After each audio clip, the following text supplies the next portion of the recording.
Senator Britt. Thank you, Mr. Chairman. And on behalf of the ranking member and my Republican colleague, Senator Butler, we want to welcome you to your first Banking Committee hearing today.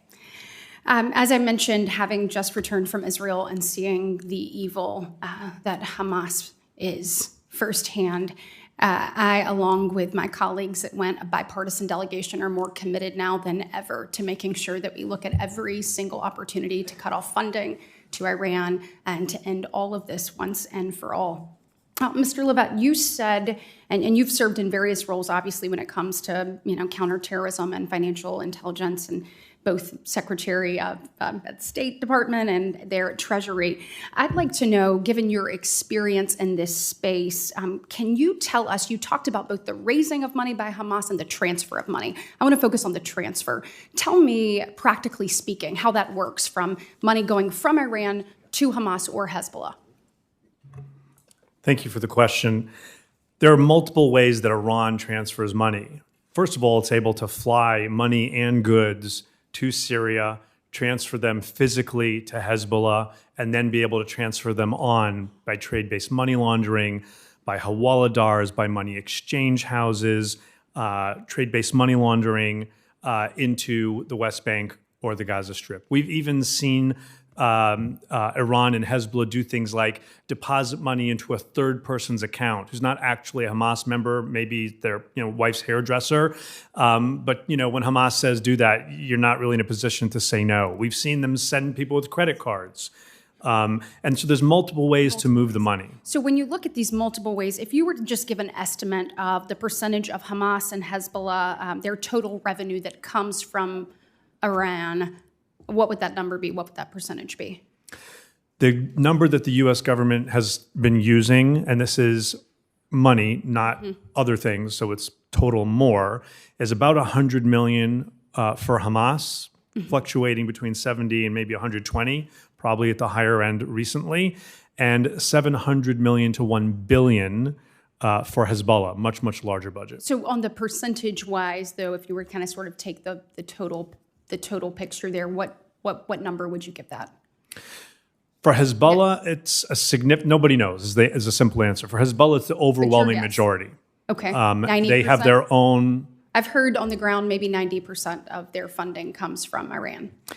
It's possible. Hezbollah has its own independent illicit financial streams, which are significant, probably less than 90, but it's a lot. And it's constant. So I want to shift gears just a little bit. Obviously, this administration, with regards to not enforcing Iran's sanctions on the oil trade with countries like China, Russia, Venezuela, allowing Iran to profit over about $80 billion since President Biden took office.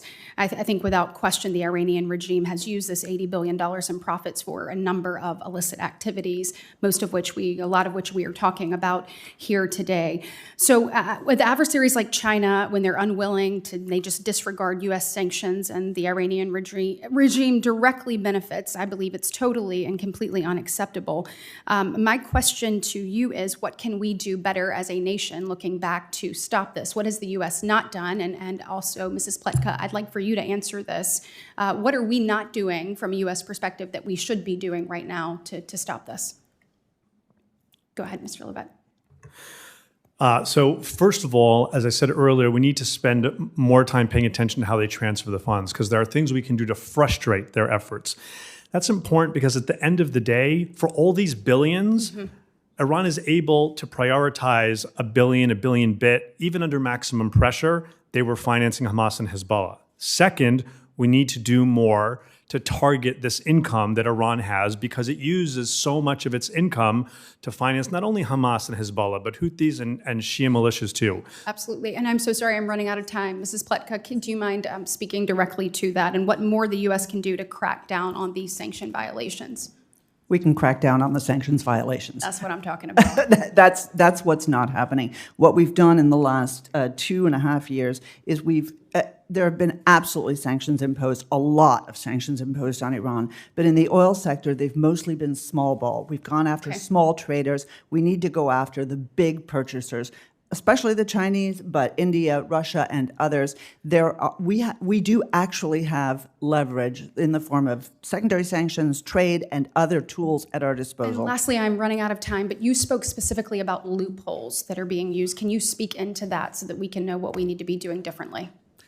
As the chairman noted, I used to be a congressional staffer, so I pay a lot of attention to legislation. The problem in a lot of legislation is that it doesn't force action. In other words, it doesn't force the executive branch, Republican, Democrat, Martians, whatever they are, into doing something once they know. There are no good triggers in a whole series of important pieces of legislation. But that model exists in the Iran-North Korea Sanctions Act, which is when you see it, you must notify you. And then you must tell us what you have done. And if you have done nothing, you must tell us why. That is a loophole big enough to drive billions of dollars of earnings for Iran through that then goes to our friends, the terrorists. Thank you. Thank you, Mr. Chairman.